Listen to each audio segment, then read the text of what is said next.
میں ہوں مطیب احمد اور آپ دیکھ رہے ہیں پروگرام سیدھی بات۔ ناظرین، اس پروگرام کو شروع کرنے کا مقصد ہمارا یہ ہے کہ ہمارے معاشرے میں بہت سارے ایسے حقائق ہیں کہ جن کے حوالے سے ناظرین کو کلیئرٹی نہیں ملتی، تو ہم نے یہ سوچا کہ ہم ایک ایسا پروگرام سٹارٹ کریں گے کہ جس میں ہم حقائق سے پردہ اٹھائیں گے اور ناظرین کے سامنے حقائق لے کے آئیں گے۔ ہمارے معاشرے میں بہت سارے معاشی، سماجی، معاشرتی اور سیاسی مسائل ہیں کہ جن پہ بات کرنے کی ضرورت ہے۔ کسی بھی ملک کے لیے اگر دیکھا جائے تو اس کا قانونی نظام جو کہ جسٹس سسٹم ہے وہ بڑا اہم کردار ادا کرتا ہے۔ اسی سلسلے میں آج ہم نے دعوت دی ہے اپنے اسٹوڈیوز میں ایک ایمرجنگ لائر کو کہ جن کا میں اگر یہ کہوں کہ ان کے خون میں ہی وکالت ہے تو غلط نہیں ہوگا۔ وہ بیسیکلی کئی دہائیوں سے ان کی فیملی اور وہ خود بھی کافی عرصے سے اس پیشے سے منسلک ہیں، تو آج ہم ان سے قانونی پیچیدگیاں جو ہمارے معاشرے میں قانونی مسائل ہیں، عام عوام کو جو قانونی حوالے سے مسائل ہوتے ہیں ان پہ ڈسکس کریں گے۔ میں اپنے مہمان کا تعارف کرواتا چلوں، ان کا نام ہے جی سردار شاہ نواز خان ایڈوکیٹ۔ السلام علیکم سردار صاحب۔ وعلیکم السلام مطیب، بہت شکریہ آپ نے مجھے آج اپنے اس پروگرام سیدھی بات میں دعوت دی۔ بہت شکریہ۔ کیسا لگا آپ کو ہمارے سیٹ پہ آ کے؟ ہمارا سیٹ اور ہمارا باقی یہ سارا سسٹم آپ کو کیسا لگا؟ مطیب، میں پہلے بھی سردار صاحب جو آپ کے ڈائریکٹر پروڈیوسر ہیں ان کے ساتھ پہلے بھی پروگرامز کر چکا ہوں، تو جب آپ کی مجھے دعوت آئی اس پروگرام کی اور ساتھ ہی آپ نے سردار صاحب کا نام لیا تو میں سمجھ چکا تھا کہ یہ ایک ہائی سٹینڈرڈ اور ہائی پاورڈ پروگرام ہوگا جس کی مجھے تیاری کر کے جانی ہوگی۔ جی بالکل جی۔ اچھا سردار صاحب، آپ سے سب سے پہلے تو یہ پوچھنا چاہوں گا کہ آپ کا تو وکالت کے ساتھ بڑا گہرا تعلق ہے، تو آپ یہ بتائیں کہ کہاں سے یہ سلسلہ سٹارٹ ہوا، کیسے اس کو لے کے چلے اور ابھی کیسا چل رہا ہے؟ جی مطیب، آپ نے بڑی خوبصورتی سے ایک لب لباب بتا دیا۔ میں آپ کو ایکسپلین یوں کرنا چاہوں گا کہ یہ پروفیشن شروع کیا تھا میرے دادا ابو نے، جن کا نام ہے الحاج سردار بہادر خان ایڈوکیٹ مرحوم۔ انہوں نے یہ وکالت کا جو پیشہ ہے اس سے وہ منسلک ہوئے 1943 میں، اور 1943 میں انہوں نے وکالت ایبٹ آباد سے پریکٹس شروع کی، جس سے پہلے وہ ایبٹ آباد میں ہی was working as revenue commissioner Abbottabad. وہ پہلے ریونیو کمشنر تھے ایبٹ آباد کے جو کہ پوسٹ ہوئے تھے ادھر، اور اس کے بعد سے انہوں نے وکالت شروع کی۔ سو یہ وکالت کا جو سلسلہ ہے میری فیملی کا، یہ میرے دادا ابو سے شروع ہوا 1943 سے، جو کہ بعد میں چلتے چلتے میرے تایا ابو، میرے والد صاحب، میرے چاچا، اور پھر اس کے بعد وہ آگے چلتے چلتے اب جو تھرڈ جنریشن ہے جس میں میں ہوں، میرے بھائی ہیں، میرے رشتہ دار، میرے کزنز، میرے چاچوں کے بچے، وہ سب اسی پیشے سے منسلک ہیں۔ جی بالکل، اسی لیے میں نے سٹارٹ میں یہ بولا تھا کہ اگر یہ بولا جائے کہ وکالت بیسیکلی آپ کے خون میں ہے تو یہ غلط نہیں ہوگا۔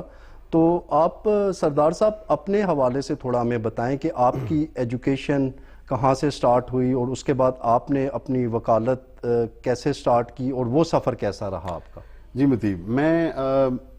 بیسک ایجوکیشن میری سٹارٹ سے ہی army burn hall college for boys جو ہے اس سے میری ایجوکیشن ہے۔ میں نے ایف ایس سی کی، پھر میں نے ایڈمیشن لے لیا ان فردر ایجوکیشن جو کہ تھی bachelors of art in business administration honours, جس کو مکمل کرنے کے بعد میں نے ماسٹرز آف بزنس ایڈمنسٹریشن کیا، کیونکہ میرا جو ہمیشہ سے ایک شوق تھا وہ بزنس کی تعلیم کو حاصل کرنا بھی تھا، اور وکالت تو کیونکہ آپ نے جیسے بتایا کہ وہ ہمارا ایک خاندانی ایک پیشہ اختیار کر گیا ہے تو وہ جوائن کرنا بھی ضروری تھا۔ تو میں نے اپنی جو میری پوسٹ گریجویشن ہے جو میری ہے وہ کام سیٹس یونیورسٹی ایبٹ آباد سے ہے، اور اس کے بعد پھر میری ماسٹرز ہے، پھر میں نے ایل ایل بی جوائن کی، اور یہ سفر پھر چلتے چلتے اب الحمدللہ میں اس وقت ایڈوکیٹ ہائی کورٹ ہوں، اور الحمدللہ اس سال میں سیکٹری بار کلب ڈسٹرکٹ بار ایبٹ آباد بھی نامینیٹ ہوا ہوں۔ اچھا، ماشاءاللہ، بہت بہت مبارک ہو آپ کو۔ بہت شکریہ مطیب۔ اچھا، تو آپ یہ بتائیں کہ جس طرح سے آپ نے بولا ہے کہ آپ نے اپنی ایجوکیشن ابتدائی تعلیم حاصل کی، اس کے بعد جو ہے آپ نے بیچلرز کیا ان بزنس ایڈمنسٹریشن. جی. تو بیچلرز ان بزنس ایڈمنسٹریشن کرنے کے بعد آپ وکالت کے ساتھ دوبارہ منسلک ہوئے. تو یہ کمبینیشن بیچلرز ان بزنس کا اور وکالت کا تھوڑا سا اس میں یہاں پہ وہ تضاد نہیں آ رہا کیا؟ جی، یہ اکثر لوگ مجھ سے یہ سوال کرتے ہیں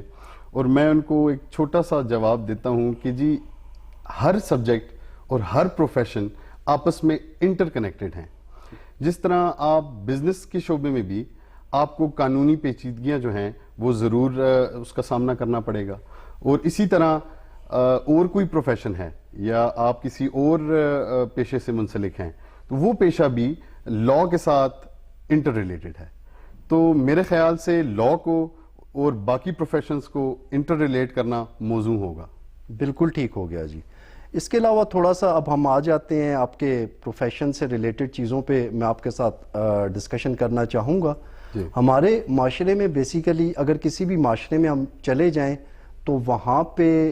یا کسی بھی ملک کی اگر میں بات کروں خصوصاً کہ آپ یورپ میں چلے جائیں یا چین میں چلے جائیں، وہاں پہ وہ لوگ اپنی قومی زبان کو زیادہ پریفریبل سمجھتے ہیں. جبکہ ہماری سوسائٹی میں کہ جہاں پہ لٹریسی ریٹ بھی اراؤنڈ 59 to 60% ہے، اس کے باوجود جو ہمارا سارا قانونی نظام ہے، جو جسٹس سسٹم ہے، اس کی بنیاد انگریزی زبان پہ ہے، جو کہ ایک عام شہری کے لیے پڑھنے کے لیے یا اس کو اپنی چیزیں بیان کرنے کے لیے اس میں بڑی مشکلات ہوتی ہیں. تو اس میں کیا ہم لوگوں کو اپنی قومی زبان کو ترجیح نہیں دینی چاہیے؟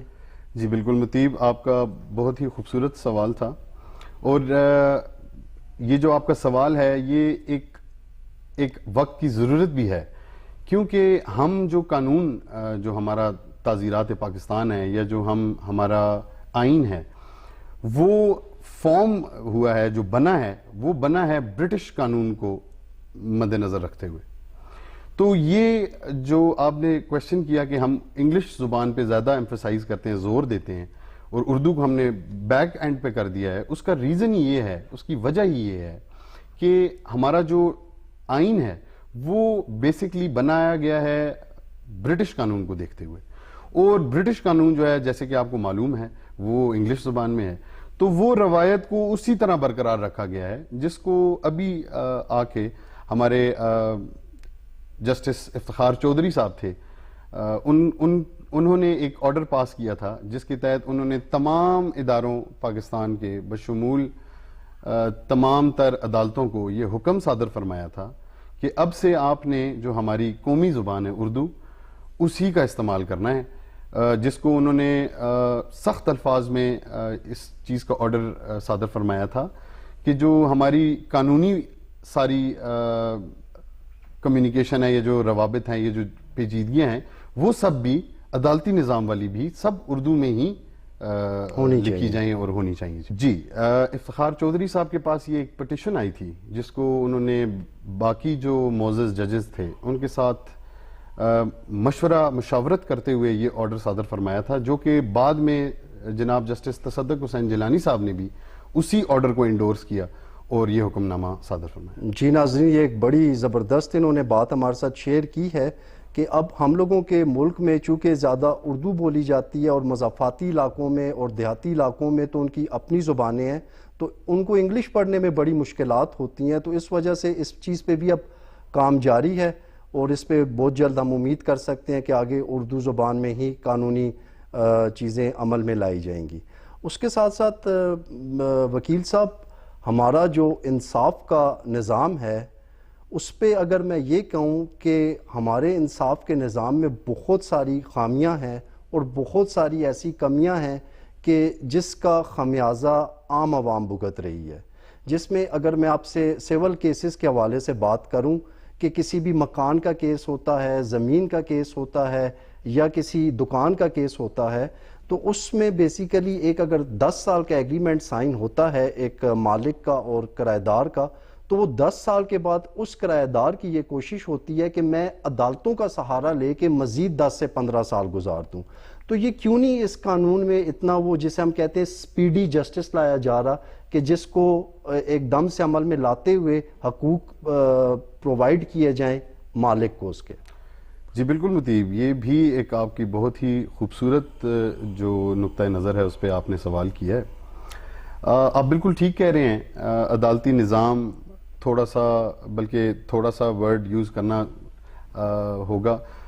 تھوڑا سخت ہے، تھوڑا پیچیدہ ہے، جس کی وجہ سے جو عام لیٹیگینٹ ہے یا ایک عام کلائنٹ ہے جو کورٹ میں، عدالت میں اپنے کسی کام کے مداوے کے لیے آیا ہے، اس کو وہ ساری قانونی پیچیدگیوں کو دیکھنے کے بعد جو ٹائم لگتا ہے وہی ٹائم کا سامنا ہے، اور جس کی وجہ سے وہ تڑپ اٹھتا ہے. پہلے وقتوں میں کیونکہ قانون آپ کو پتہ ہے، ہمارا ملک پاکستان جس میں بہت سے وسائل ہیں، پر ایکچولی وسائل کی بہت کمی ہے، جس کی وجہ سے جو اپروپریٹ عدالتوں کے فگرز ہیں کہ ایک ڈسٹرکٹ میں یا ایک ضلع میں اتنی عدالتیں ہونی چاہیے، وہ وسائل کی کمی کی وجہ سے پوری نہیں ہو سکتی، جس کا سبسیکوینٹ جو اثر آتا ہے وہ عام عوام پہ ہی آتا ہے. بالکل ٹھیک ہے، لیکن اس میں ایک طرح سے یہ بھی دیکھا جا سکتا ہے کہ زیادہ تر لوگ جن کو ٹائم بائی کرنا ہوتا ہے وہ ڈیلینگ ٹیکٹکس کا استعمال کرتے ہیں. ٹھیک ہے، وہ یا تو اپنا اثر و نفوذ آپ کے عدالتی عملے پہ استعمال کرتے ہیں. ٹھیک ہے، اس وجہ سے کبھی جو ہے وکیل صاحب موقع پہ موجود نہیں ہوتے، کبھی جج صاحب موقع پہ موجود نہیں ہوتے. تو یہ جو جتنے بھی گیپس آ رہے ہیں اس کی وجہ سے جو بندہ ٹائم بائی کرنا چاہ رہا ہے اس کو ٹائم مل جاتا ہے اور ٹائملی اور بر وقت فیصلے نہیں ہوتے. تو میں یہ کہنا چاہ رہا ہوں کہ یہ بر وقت فیصلے نہ ہونے کی سب سے بڑی وجہ کیا ہے اور اسے کیسے ختم کیا جا سکتا ہے؟ جی بالکل مطیب، اس میں بہت سارے عوامل ہیں جن کو آپ کو کریکشن کی ضرورت ہے، جن میں بہت سارا ہمارے لیٹیگنٹس کی طرف سے بھی، کیونکہ عدالتی جو نظام ہے مطیب وہ چلتا ہے ایویڈنس، شہادت کی بنیاد پر، اور شہادت جو ہے وہ جو سائل ہے اس نے ہی عدالت کو دینی ہے. تو اس میں بہت ساری چیزیں ہیں، اس میں کچھ پیچیدگیاں کلائنٹس کی طرف سے ہیں، لوگوں کی سائل کی طرف سے ہیں، کچھ ہمارا نظام سخت بنا ہوا ہے کہ جس کے جو عدالتی تقاضے ہیں وہ پورا کرنے کی خاطر. پر مطیب میں آپ کو یہ امید دلاتا ہوں کہ یہ نظام اب آہستہ آہستہ درستگی کی طرف گامزن ہے، اور جو ہمارا عدالتی نظام جو کہ 2012 کی نیشنل جوڈیشل پالیسی آئی تھی، اس کے بعد سے آپ سب کو یہ نظام میں تیزی اور تمام تر جو فیصلہ جات ہیں ان کو بر وقت کرنے میں آپ کو وہ نظر آتے ہوں گے، آپ وہ دیکھتے ہوں گے. اور انشاءاللہ امید ہمیں ہے کہ آج کل کا جو دور ہے اس میں اب آپ کی بات یہ بالکل بجا تھی کہ پہلے وقت حاصل کرنے کی خاطر کبھی وکلاء حضرات اور کبھی لیٹیگنٹ حضرات، کبھی عدالتیں خود اس چیز کو لنگر آن کرتی تھیں، پر اب میرے خیال سے جو کرنٹ سینیریو ہے، جو موجودہ وقت ہے، اس میں عدالتیں نیشنل جوڈیشل پالیسی کے بعد اب اپنے دائرہ اختیار، دائرہ کار کو مزید بہتر اور تیز کر رہی ہیں. بالکل ٹھیک ہو گیا جی. یہ اصل میں آپ کے اگر دیکھا جائے تو ہماری جوڈیشری کے یا جسٹس سسٹم کے ڈفرینٹ سیگمنٹس ہوتے ہیں. ابھی جس طرح سے ہم بات کر رہے تھے یہ تھا سول سیگمنٹ. لائک وائز اسی طرح کرمنل جو کہ وکیل صاحب کی ایکسپرٹیز بھی ہیں، اس میں بھی بہت سارے ایشوز ہیں. اس میں اس طرح کے کچھ ایشوز ہیں کہ ایک وقوع اگر ہو جاتا ہے تو اس کو جو پیش کیا جاتا ہے ہمارے پولیس، کچھ مخصوص پولیس ڈپارٹمنٹس کی طرف سے، وہ اتنا متنازع بنا دیا جاتا ہے کہ اس میں حقائق کی سمجھ ہی نہیں آتی کہ حقائق کو کیسے سامنے لایا جائے. تو میں وکیل صاحب آپ سے یہی پوچھنا چاہوں گا کہ پولیس کا کیا کردار ہے کرمنل جسٹس سسٹم میں اور اس کو کیسے بہتر بنایا جا سکتا ہے؟ جی مطیب، پولیس جیسا کہ آپ سب جانتے ہیں وہ ہمارا ایک حفاظتی ادارہ ہے جس نے آپ کے شہر، ضلع اور ڈسٹرکٹ کے لا اینڈ آرڈر سچویشن کو کنٹرول میں رکھنا ہے اور اپنے شہری جو سٹیزنز آف پاکستان ہیں ان کو ایک تحفظ فراہم کرنا ہے. اب جب کوئی کرمنل یا کوئی افینس ہو جاتا ہے تو پولیس وہ ادارہ ہے جو اس سارے معاملے کو پیچیدگی سے ڈیل کرتی ہے. ہماری پولیس کا جو نظام ہے وہ اس میں کچھ امینڈمنٹس، کچھ چینجز کی ضرورت ہے، کیونکہ پولیس میں ایک پریونٹیو سائٹ ہوتی ہے اور ایک انویسٹیگیٹو سائٹ ہوتی ہے. جو پریونٹیو سائٹ ہوتی ہے وہ آپ کے پریونٹیو ایڈمنسٹریٹو کام جتنے بھی ہیں جو ایوری ڈے آپ کو یا روزمرہ کے نظر آتے ہیں وہ ان کو کرتی ہے, جبکہ آپ کا جو انویسٹیگیشن ڈپارٹمنٹ ہے جو کہ اسی پولیس کا حصہ ہے وہ آپ کی تمام تر جو آپ کے کیسز ہوتے ہیں, جو آپ کی شکایات یا جو سائلین کا جو اگریوڈ پارٹیز جو ہوتی ہیں ان کے جو کام ہوتے ہیں وہ سب انویسٹیگیشن ڈپارٹمنٹ کرتا ہے. لیکن یہاں پہ میرا ایک چھوٹا سا آپ سے اسی سوال سے لنکڈ ایک سوال ہے کہ انویسٹیگیشن سسٹم اگر ہماری پولیس کا دیکھا جائے تو اس میں بڑے لوپ ہولز ہیں. وہ جو انویسٹیگیشن آفیسر ہوتا ہے سب سے پہلے تو اس کی اتنی قابلیت نہیں ہوتی کہ وہ اتنی ہائی لیول کی انویسٹیگیشن کو کنڈکٹ کر سکے. دوسرا, یہ جو انویسٹیگیشن کو پولیس کے ساتھ جوڑ دیا گیا ہے یہ بھی میرے حساب سے تھوڑا سا اس میں یہ تبدیلی ہو سکتی ہے کہ انویسٹیگیشن کا ایک انڈیپینڈنٹ ادارہ ہونا چاہیے کہ جہاں پہ کوالیفائڈ اور پروفیشنل لوگ اس پروسیس کو کنڈکٹ کریں. جی مطیب, بالکل صحیح کہہ رہے ہیں آپ, جبکہ ایسا ہی ہے. اگر حقائق پہ آپ نظر ڈالیں تو جو انویسٹیگیشن برانچ ہے پولیس کی وہ قانون کے تحت ایک سیپریٹ ادارہ ہے جس نے کام تو پولیس کے ساتھ رہ کے کرنا ہے, پر اس کا انویسٹیگیٹو جو اس کی اپروچ ہے یا اس کا جو کام کرنے کا طریقہ ہے وہ بالکل مختلف ہے. یہ بڑے دکھ کے ساتھ کہنا پڑتا ہے کہ ہمارا جو انویسٹیگیشن کا ادارہ ہے جو کہ منسلک ہے پولیس کے ساتھ وہ آزادانہ طور پر اگر اپنا کام بغیر کسی پریشر یا بغیر کسی اپروچ کے وہ کام اپنا منطقی انجام تک پہنچا دے تو مجھے یقین ہے کہ ہمارے ملک میں عدل کا نظام بحال ہو سکتا ہے. بالکل ٹھیک ہے. وہ جس طرح سے کہا جاتا ہے کہ justice delayed is justice denied, تو ہمارے ہاں تو یہی دیکھا جاتا ہے کہ ہمیشہ موسٹلی کیسز میں یا تو ان کے نتائج ہی سامنے نہیں آتے, اگر نتائج سامنے آتے ہیں تو جن کو نتائج ملنے ہوتے ہیں وہ دنیا سے جا چکے ہوتے ہیں. تو اس طرح کے کافی مسائل ہیں پولیس میں. میں وکیل صاحب آپ سے یہ پوچھنا چاہوں گا کہ یہ جو ایف آئی آر درج ہوتی ہے یا جو بھی پولیس کی کارروائی ہوتی ہے اس میں ہمیشہ جا کے یا تو پہلے تو پاکستان میں ایف آئی آر درج کروانا ہی ایک بہت مشکل کام ہے, اس کے علاوہ اگر آپ کا کوئی اثر و نفوذ والا بندہ ہے یا کسی سے آپ فون کروا سکتے ہیں تو تب جا کے ایف آئی آر درج ہوتی ہے, اور اس ایف آئی آر میں بھی دفعات لگاتے ہوئے وہ لوگ بڑے کیئرلیس ہوتے ہیں. تو اس حوالے سے آپ ہمارے ناظرین کو کیا بتانا چاہیں گے کہ اس سسٹم کو کیسے بہتر کیا جا سکتا ہے, کیونکہ جو بنیاد رکھی جاتی ہے کسی بھی کیس کی, کرمنل کیس کی, وہ سب سے پہلے پولیس اسٹیشن سے رکھی جاتی ہے. تو ان لوپ ہولز کو کیسے ختم کیا جا سکتا ہے کہ جس کی وجہ سے متاثرین ہمیشہ بڑے پریشان رہتے ہیں؟ جی مطیب, یہ ایک اور بہت ہی خوبصورت آپ نے جو معاشرتی ایک معاملہ ہے جس کی طرف آپ نے اشارہ کیا ہے. آپ کی بات بالکل بجا ہے کہ ایک انسان درخواست گزار یا ایک مستغیث جو درخواست لے کر یا اپنی کہانی لے کر پولیس اسٹیشن گیا ہے تو قانون اس پہ بالکل واضح ہے کہ کوئی بھی سائل درخواست گزار یا مستغیث اگر کسی بھی وقت وہ 2400 گھنٹے میں کسی بھی وقت اپنی درخواست اپنا معاملہ لے کر پولیس کے پاس جاتا ہے تو پولیس فورس یا وہ متعلقہ افسر باؤنڈ ہے اس کی اس بات کو یا تو ریٹن فارم میں اپلیکیشن کی شکل میں ایکسیپٹ کرنے کا, اور اگر وہ شخص یا وہ کوئی عورت یا کوئی مرد یا کوئی بھی ایسا شہری یا غیر مسلم یا کوئی بھی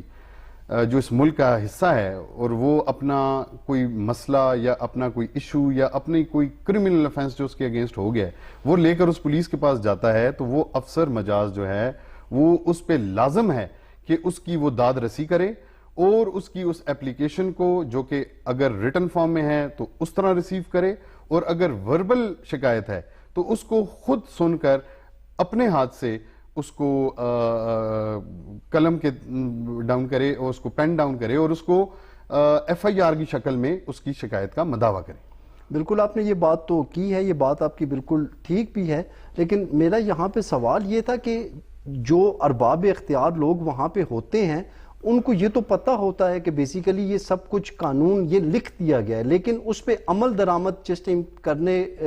کا ٹائم آتا ہے تو تب ہمارے متاثرین کو بڑی شدید قسم کی مشکلات کا سامنا کرنا پڑتا ہے, کیونکہ ایک تو اوپر سے کالیں آ جاتی ہیں اس کے علاوہ پھر اور اتنا کسی کا اگر اثر و نفوذ نہیں ہے, کوئی غریب آدمی ہے, کوئی عام آدمی ہے, تو وہ اتنا پھنس جاتا ہے کہ وہ یہ سمجھتا ہے کہ میں نے یہاں پہ آ کے کوئی غلطی کر دی ہے, اسے ایک پچھتاوا ہوتا ہے, جبکہ یہ وہ انسٹیٹیوشنز ہیں کہ جہاں لوگ جاتے ہیں ریلیف لینے کے لیے. جی بالکل مطیب, آپ بالکل ٹھیک کہہ رہے ہیں, اور یہ سلسلہ آج بھی کچھ جگہوں پہ جاری ہے, پر میں اس بارے میں چونکہ میں پولیس کے ہمیشہ مخالف ہی مقدمات کرتا ہوں, پر یہ بات میں پولیس کے حق میں کرنا چاہوں گا کہ اب اس نظام میں بھی کچھ نہ کچھ بہتری آ رہی ہے. جب سے یہ ماڈل پولیس سٹیشنز بنائے گئے ہیں جو کہ 2008 کے سے آنورڈز شروع ہوئے ہیں, تو اس کے بعد اس پولیسنگ نظام میں بھی قدرے بہتری آئی ہے. اور یہ جو ایک نارم بنا ہوا تھا کہ کوئی بھی سائل یا مستغیث اگر پولیس کے پاس جائے گا تو پولیس اس کے ساتھ پیشہ ورانہ طور پر پیش آنے کے بجائے اسی کی حد تک کرے گی اور اسی کو بے عزت کر کے وہاں سے روانہ کر دے گی, اس میں کافی بہتری آ رہی ہے. پر جیسا کہ آپ کو پتہ ہے کہ کالی بھیڑیں, بلیک شیپس ہر جگہ پہ ہر ادارے میں موجود ہوتی ہیں, تو ان کو کریکٹ کرنا یا ان کو ریکٹیفائی کرنا, ان کو پوائنٹ آؤٹ کرنا اور ان کو نکالنا یہ ضروری ہے. کریکشنز بالکل بہت ضروری ہیں. میرے خیال سے کہ جس طرح میں نے آپ کو کہا کہ نیشنل جوڈیشل پالیسی کے بعد ہمارے یہ ادارے بھی تھوڑے بہت, میں یہ نہیں کہوں گا کہ وہ 100% ٹھیک ہو گئے ہیں, پر میں یہ ضرور کہوں گا کہ وہ ایک بہتری کی طرف گامزن ضرور ہو گئے ہیں. اور اب کوئی مستغیث, کوئی سائل اگر پولیس کے پاس جاتا ہے تو ایٹ لیسٹ اس کی سنوائی ضرور ہوتی ہے. جی بالکل, یہ بڑی آپ نے اچھی بات کی ہے کہ ہمارے انصاف کے نظام میں پولیس بھی بیسیکلی لنکڈ کرتا ہے انصاف کے نظام میں کہ بہتری آ رہی ہے. اور اگر پولیس کی قربانیوں کی بات کی جائے تو ہماری اس پولیس نے بڑی قربانیاں بھی دی ہوئی ہیں. دہشت گردی کے خلاف پشاور میں ایک فرنٹ لائن فورس اگر کوئی تھی تو وہ ہماری پولیس ہی تھی, لیکن at the same times pros and cons کو ڈسکس کرنا اور ان کو سامنے لانا یہ بھی ہماری ایک ذمہ داری ہے. تھوڑا سا میں آپ سے بات کو مزید آگے بڑھاتے ہوئے اب میں فیملی کیسز کی طرف جاؤں گا کہ جو آج کل ہمارے معاشرے میں آپ دیکھ رہے ہیں کہ جو ڈائیورس کا ریشو ہے یا جو سیپریشن کا ریشو ہے وہ بہت زیادہ ہو رہا ہے. اور موسٹلی جس ٹائم آپس میں فیملیز کے یا میاں بیوی کے مسائل حل نہیں ہوتے تو وہ عدالت کا رخ کرتے ہیں, اور وہ جب عدالت کا رخ کرتے ہیں تو وہاں بھی جو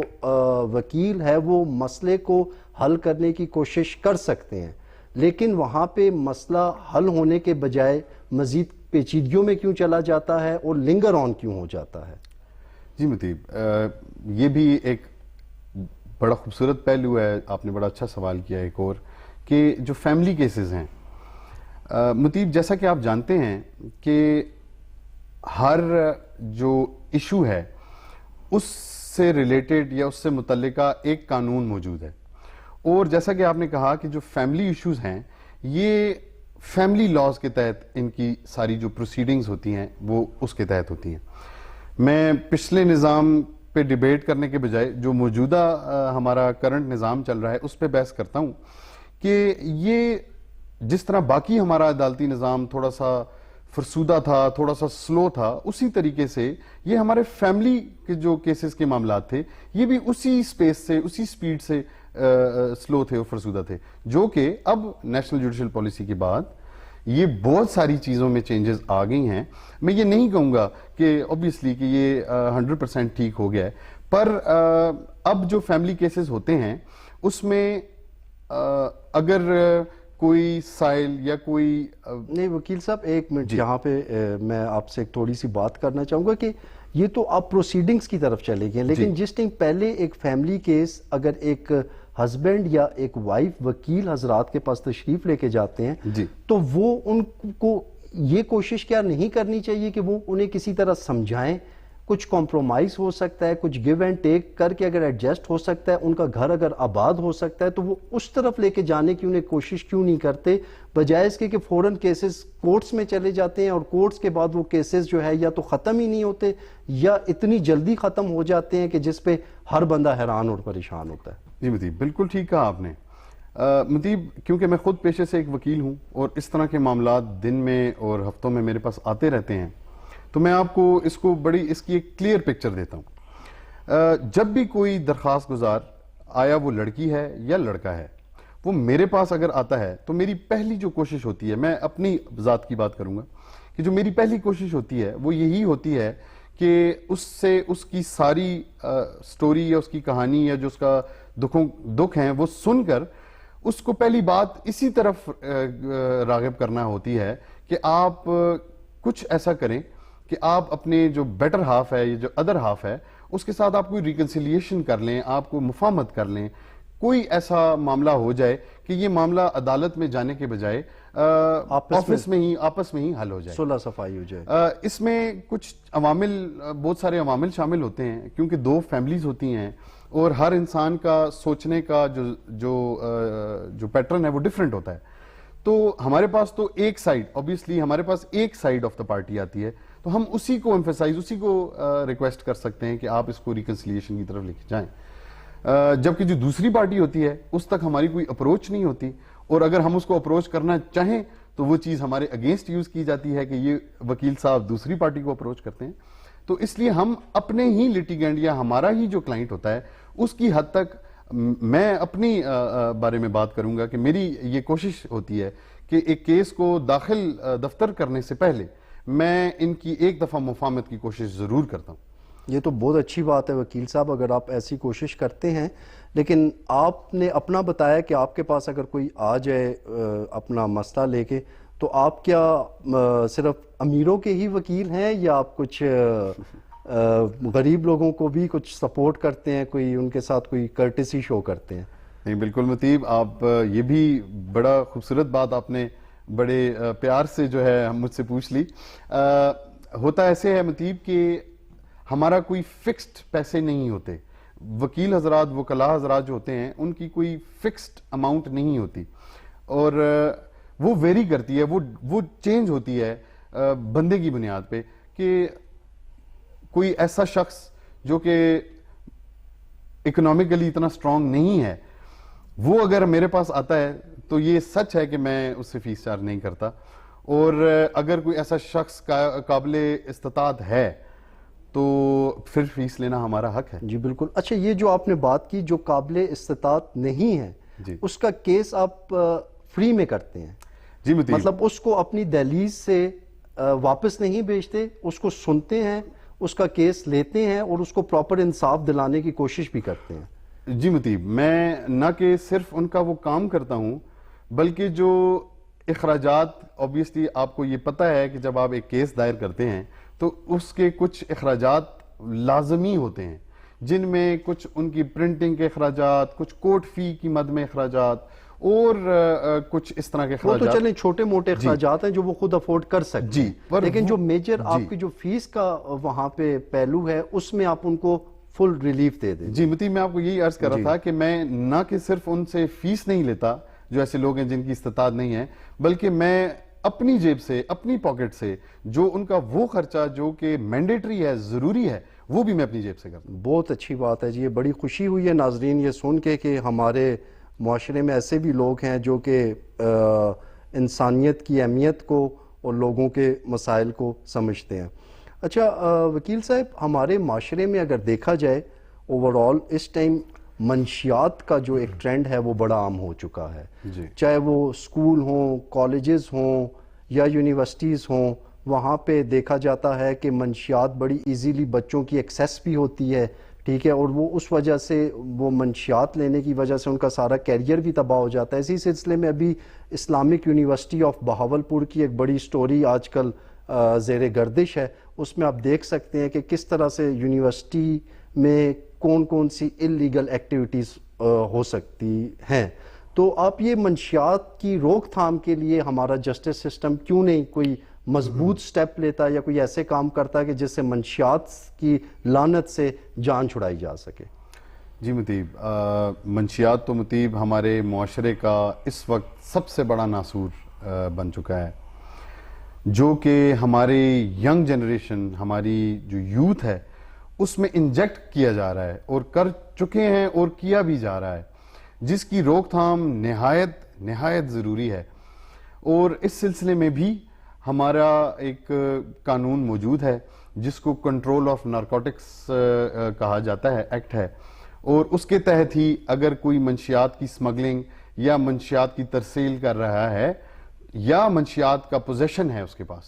تو اس کے تحت اس کی کارروائی ہوتی ہے. اور آج کل ہمارا ادارے جس میں excise and taxation, narcotics control, anti narcotics force, یہ ادارے بہت ہی پیشہ ورانہ طریقے سے مہارت کے ساتھ آج کل اس ناسور کو ختم کرنے میں گامزن ہیں.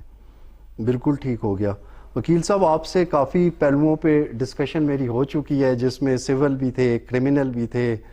اس کے علاوہ فیملی کیسز بھی ہم نے کیے, نارکوٹکس پہ بھی بات ہوئی. لیکن آج کل جو سب سے اہم ایشو چل رہا ہے وہ ہے کانسٹیٹیوشنل ایشو. یہ جو ہمارے کانسٹیٹیوشنل ایشوز چل رہے ہیں, یہ کانسٹیٹیوشن پہ عمل درآمد کیوں نہیں ہونے دیا جاتا؟ جی مطیب, یہ تو میرے خیال میں آج کی ہماری ڈسکشن کا سب سے ہی ایک امپورٹنٹ سوال ہے. مطیب, جیسا کہ ہم سب کو یہ علم ہے کہ ہم آئین پاکستان کے تحت ہر بندہ, ہر ادارہ, ہر جو بھی ڈپارٹمنٹ ہے وہ اس آئین پاکستان کے تحت کام کرتا ہے, اور ان آئین کی جو شکیں ہمیں بتائی گئی ہیں, ایکسپلین کی گئی ہیں, ان شکوں کے تحت ہی تمام تر یہ جو نظام ہمارا چل رہا ہے یہ اس کا تابع ہے. آج کل کے دور میں بڑی دکھ کے ساتھ یہ کہنا پڑ رہا ہے کہ اپنی پرسنل, اپنی ذاتی مفادات کے لیے اس آئین کو بالائے طاق رکھا جا رہا ہے, اور ماورائے آئین جو جتنے بھی اقدامات ہیں وہ سارے اپنی ذاتی اناد اور اپنی ذاتی رنجشوں کو اور اپنے سیلف پروجیکشن کی خاطر اس ہمارے جو خوبصورت آئین ہے جو کہ جس کے تحت ہمارا ہر ادارہ اور ہم سب پابند ہیں, اس کو پامال کیا جا رہا ہے. بالکل ٹھیک ہو گیا. لیکن یہ اگر دیکھا جائے ان کی آپس کی رنجشوں اور طاقت کا مس یوز ہو رہا ہے, تو اس میں آئین کا جو ایک انٹیگریٹی ہے یا جو اس کی ایک ساخت ہے اس کو برقرار رکھنے کے لیے وکلاء حضرات کی تو ایک بڑی امپورٹنٹ ڈیوٹی ہے. تو میرے حساب سے انہیں بھی بڑا کنٹریبیوٹ کرنا چاہیے اس چیز میں, انہیں آواز اٹھانی چاہیے تاکہ جو وکلاء حضرات ہیں وہ اس ٹائم بے آوازوں کی آواز بن سکیں. جی بالکل مطیب, اور ایسا ہی ہے. میں یہاں پر اپنی وکلاء برادری کی پروٹیکشن بالکل نہیں کر رہا, جو حقائق ہیں میں وہی آپ کو بیان کر رہا ہوں کہ وکلاء جو ہماری فریٹرنٹی ہے وہ یہ جتنے بھی ماورائے آئین اقدامات ہو رہے ہیں ان کو نہ کہ صرف چیلنج کرتی ہے بلکہ ہر فورم پہ ہم اس کو کنڈیم بھی کرتے ہیں, اور اس کے اگینسٹ جو ہمیں قانونی جتنے بھی زاویے ہمارے پاس موجود ہیں ہم اس کے تحت عدالت عالیہ میں ہم نے پٹیشنز فائل کر دی ہیں, اور انشاءاللہ بہت جلد آپ کو اس کے نتائج نظر آئیں گے. بالکل ٹھیک ہے. تو یہ جو وکیل صاحب سیاسی مقدمات بنائے جاتے ہیں, ان کی بھی پاکستان میں ایک تاریخ ہے کہ جب کوئی بندہ حکومت میں آتا ہے یا پاور میں آتا ہے تو وہ اپنے مخالفین کو ٹارگٹ کرنے لگ جاتا ہے, جس میں سے موسٹلی یہ پتہ ہوتا ہے کہ یہ مقدمات من گھڑت, جھوٹ اور بے بنیاد ہیں, میننگ لیس ہیں. تو اس طرح کے مقدمات کو کیسے روکا جا سکتا ہے, اور یہ جو پولیٹیکل وکٹمائزیشن کا ایک انوائرمنٹ بن چکا ہے ہمارے کنٹری میں, اس کو کیسے ختم کیا جا سکتا ہے؟ جی مطیب, یہ جتنے بھی ماورائے آئین یا ماورائے قانون اقدامات ہیں ان کی روک تھام صرف اور صرف سپریمیسی آف لا کے تحت ہی کی جا سکتی ہے, کیونکہ جب تک آپ کا قانون اور آپ کا آئین ہر چیز سے اوپر رکھ کر سارے کام یا سارے آپ کے معاملات کو دیکھا نہیں جائے گا تب تک یہ معاملہ اسی طرح, یہ نظام اسی طرح چلتا رہے گا, اور حقدار کو اس کا حق اور انصاف کا تقاضا کرنے والے کو انصاف ملنا بہت ہی مشکل ہوگا. بالکل ٹھیک ہے وکیل صاحب, بڑی آپ سے دلچسپ گفتگو ہوئی. مجھے تھوڑا سا یہ بتائیں کہ یہ جو کچھ کیسز ہوتے ہیں, پولیٹیکل کیسز ہوتے ہیں جن میں لوور کورٹس کے کچھ ڈیسیجن آ جاتے ہیں جو کہ ہاف ہرڈ کیسز ہوتے ہیں, ان کیسز میں پنشمنٹ بھی دے دی جاتی ہے ہاف ہرڈ کیسز میں, جس میں حق کے دفاع سے بھی محروم کر دیا جاتا ہے, وٹنسز سے بھی محروم کر دیا جاتا ہے, اور اس کے علاوہ جو ملزم ہے اس کو جیل بھی بھجوا دیا جاتا ہے. اس کے بعد اگر یہی فیصلہ ہائی کورٹ میں جا کے ریورس ہو جاتا ہے, چاہے وہ کسی بھی بندے کا ہے, چاہے وہ پولیٹیکل کیس ہے یا کوئی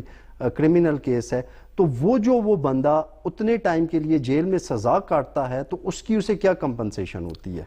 جی مطیب, یہ تو بہت ہی خوبصورت طریقے سے آپ نے مجھ سے کویشچن پوچھا. اس کا کوئی مداوع نہیں ہے مطیب.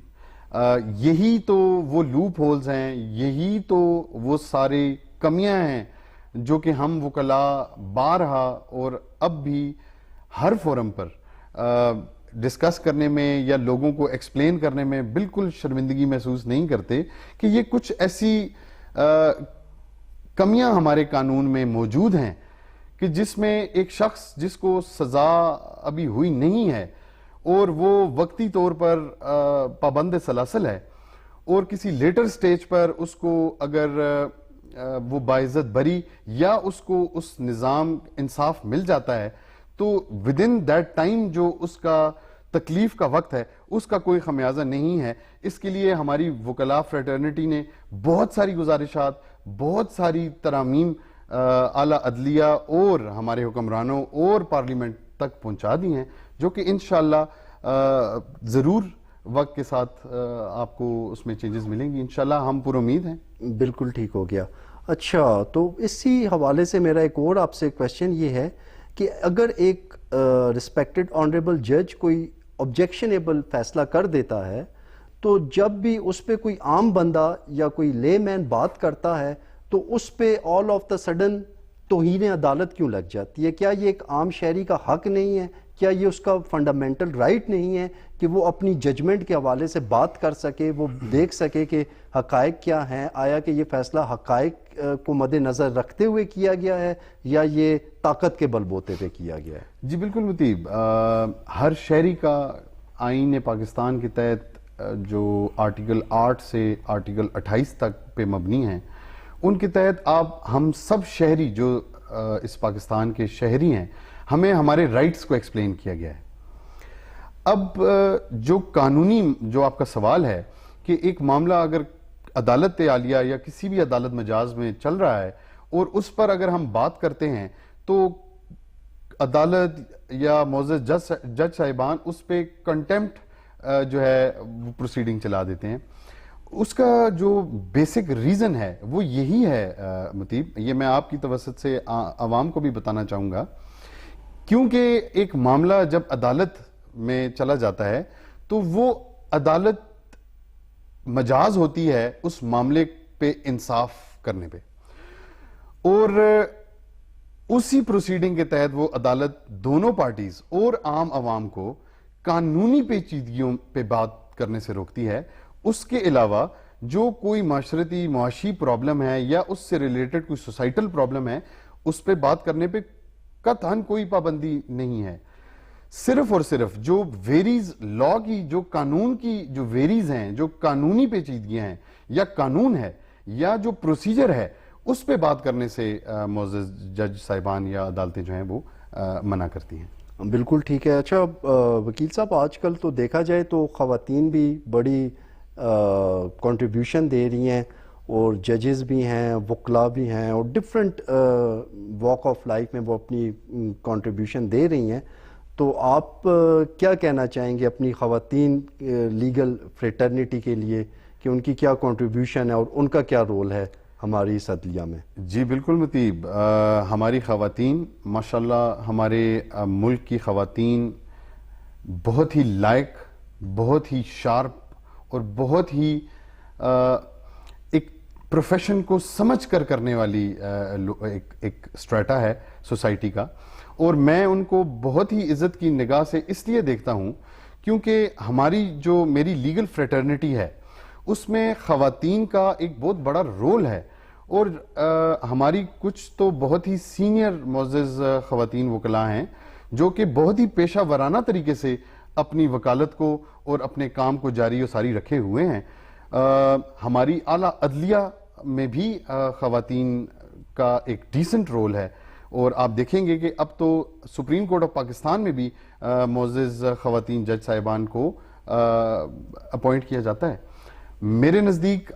خواتین کا ایک بہت ہی امپورٹنٹ اور ایکول رول ہے جو معاشرے میں وہ نبھا رہی ہیں اور بہت خوبصورتی سے نبھا رہی ہیں. بالکل، میں بھی ناظرین یہی کہنا چاہ رہا تھا کہ ہماری پاپولیشن جو ہے اس میں 52% خواتین ہیں، اور خواتین جیسا کہ اسٹوڈیوز بھی زیادہ ہوتی ہیں، ہارڈ ورکنگ بھی زیادہ ہوتی ہیں، تو میں یہی چاہتا ہوں کہ ان کو بھی ان کا جو تعلیمی حق ہے، جو ان کا پروفیشنل حق ہے، وہ ضرور ملنا چاہیے. وکیل صاحب، بڑا اچھا لگا آپ کے ساتھ گفتگو کر کے. کافی میں نے آپ سے ٹف کویشچنز کیے، بڑے میں نے ہارڈ ٹاپک پہ آپ کے ساتھ بات کی، بڑے اچھے طریقے سے آپ نے سمجھایا اور بتایا، اور میری یہی دعا بھی ہے کہ یہ چیزیں بہتری کی طرف جائیں. اس کے لیے صرف دعا کافی نہیں ہوگی، پریکٹیکلی قوم کو بھی کام کرنا پڑے گا، اداروں کو بھی کام کرنا پڑے گا، اور ہم سب کو مل کے ایک آپس میں ایک نیٹ ورک بنا کے ہر چیز کی بہتری کی طرف جانا پڑے گا. آخر میں وکیل صاحب، آپ اپنی لیگل فریٹرنیٹی اور اپنے جتنے بھی ایمرجنگ ینگ لائرز ہیں ان کے لیے اگر کوئی میسج دینا چاہیں تو وہ آپ دے سکتے ہیں. جی مطیب، میں پہلے تو آپ کا بہت شکریہ ادا کروں گا کہ آپ کا پروگرام سیدھی بات ایک بہت ہی مشہور اور ایک بہت ہی معاشرے کا ایک ایسا پروگرام ہے جس نے ہمیشہ تمام تر معاشرتی جو ایشوز ہیں ان کو ڈسکس کیا ہے اور دو ٹوک کیا ہے. اس آج کے دعوت پہ میں آپ کا بہت مشکور ہوں، اور لاسٹ میں اپنی لیگل فریٹرنیٹی یا میرے جو ینگ لائرز فیمیلز یا میل جو آ رہے ہیں ان کے لیے میرا یہی پیغام ہوگا کہ آپ ایک ایسے عزت دار اور ایک ایسے پیشے سے منسلک ہوتے جا رہے ہیں یا ہونا چاہ رہے ہیں جو کہ معاشرے کے لیے کل آپ کی ہمت، آپ کی محنت اور آپ کی صداقت سے ایک خوبصورت معاشرہ تشکیل دے سکتی ہے. تو میری آپ سب جو اپ کمنگ ایمرجنگ لائرز ہیں یا ینگ لائرز ہیں ان سے یہ درخواست ہوگی کہ اپنے پروفیشن کو ہمیشہ آنیسٹلی اور ڈیڈیکیشن کے ساتھ کریں، اور انشاءاللہ باقی مدد اللہ پاک کی اس میں ساتھ شامل ہوگی. بہت بہت شکریہ وکیل صاحب، آپ نے ٹائم نکالا. ناظرین، پروگرام کا وقت ختم ہوا جاتا ہے، اور جس طرح سے ہم نے یہ کوشش سٹارٹ کی ہے اسی کوشش کے تسلسل میں یہ ایک اور سٹیپ تھا کہ جس میں ہم لوگوں نے حقائق پہ بات کی، آپ کے سامنے حقائق لانے کی کوشش کی. ہمارے نزدیک ہمارے ملک کا ہر ادارہ رسپیکٹڈ ہے، ہر شہری رسپیکٹڈ ہے، ہر بندہ رسپیکٹڈ ہے، لیکن جہاں بھی ہمیں کمی کوتاہی نظر آئے گی جس سے ہمارے شہری متاثر ہو رہے ہیں یا ہمارے ادارے متاثر ہو رہے ہیں، اس کو ہم ڈسکس کریں گے اس پروگرام سیدھی بات میں. مجھے اجازت دیجیے، اللہ حافظ.